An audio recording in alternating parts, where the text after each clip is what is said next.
Hello दोस्तों, मैं हूं Iqbal Khurshid. One minute story में खुश आमदीद।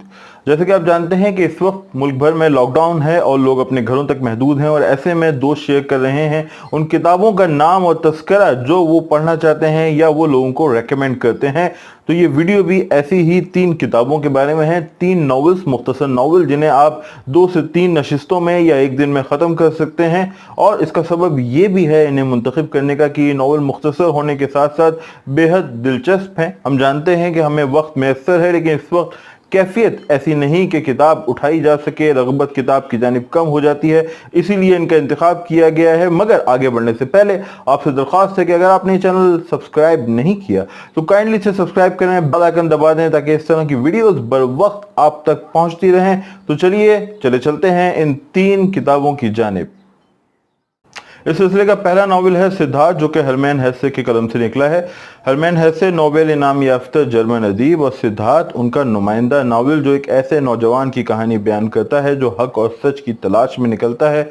ये वाकया गौतम बुद्ध की हयात या उसी के एरा में पेश आता है। तो इस तरह हरमैन हेसे ने गौतम बुद्ध की सवाने उम्री लिखने के बजाय एक मुतासिरकुन नावल लिखा, जिसमें उन्होंने मशरिकी रिवायात और यहाँ की कैफियत और तसव्वुरात को बहुत अच्छी तरह गिरफ्त किया है। इसी वजह से ये नावल एक मस्ट रीड हो जाता है, बिलखुसूस आज के दौर में या आज के दिनों में जब हम एक लॉकडाउन के अंदर हैं। ये नावल लगभग 100 सफ़ात पर मुश्तमिल है, और अगर आप इसके 25 सफ़ात पहली नशिस्त में पढ़ लेते हैं तो यकीनन इस नावल को वापस रखना आपके लिए मुश्किल हो जाएगा।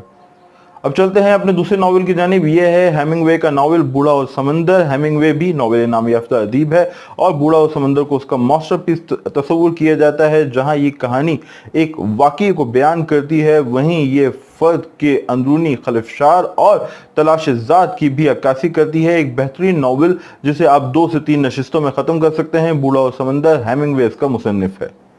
और तीसरा नावल है जॉर्ज ऑरवेल के कलम से निकला एनिमल फार्म। अगर आपकी दिलचस्पी है कम्युनिज्म में या सियासी तनाजुर को आप समझना चाहते हैं तो ये नावल लाजमी पढ़िए, चूंकि इसमें बहुत खूबसूरती से गिरफ्त के साथ जॉर्ज ऑरवेल ने सोवियत यूनियन में जो हुकूमत थी या जो कम्युनिज्म की खामियां थी उन्हें मंजर किया है एक वाक़ये के जरिए, एक माजरे के जरिए। गो के कुछ हलकों का एतराज़ है कि ये प्रोपेगेंडा नावल है, जो कुछ हद तक दुरुस्त भी है, मगर बैन-अक़वामी अदब के तालिब इल्मों के लिए, पढ़ने वालों के लिए ये नावल एक मस्ट रीड है, आप इसे ज़रूर पढ़ें। तो दोस्तों, ये थे 3 नावल, जॉर्ज ऑरवेल का नावल, एनिमल फार्म, हेमिंगवे का द ओल्ड मैन एंड सी, और सिद्धार्थ जो कि हरमैन हेसे के कलम से निकला था। तीनों नावल लगभग 100 सफ़ात के हैं। नावल आप उन्हें कह सकते हैं 2 से 3 नशिस्तों में ख़त्म हो जाएंगे, और आज के दौर में जब हम फंसे हुए हैं एक लॉकडाउन में, ये बेहतरीन इंतखाब है। तो आप ये नावल्स पढ़ें और साथ ही हमसे शेयर करें उन नावल्स की फहरिस्त जो आप पढ़ चुके हैं या आप लोगों को तजवीज़ करते हैं। मैं करूंगा आपके फीडबैक का इंतजार। दरख्वास्त है, अगर आपने चैनल सब्सक्राइब नहीं किया तो काइंडली से सब्सक्राइब करें, हमें दें अपना फीडबैक। इकबाल खुर्शीद को दीजिए इजाज़त। खुदा हाफिज़।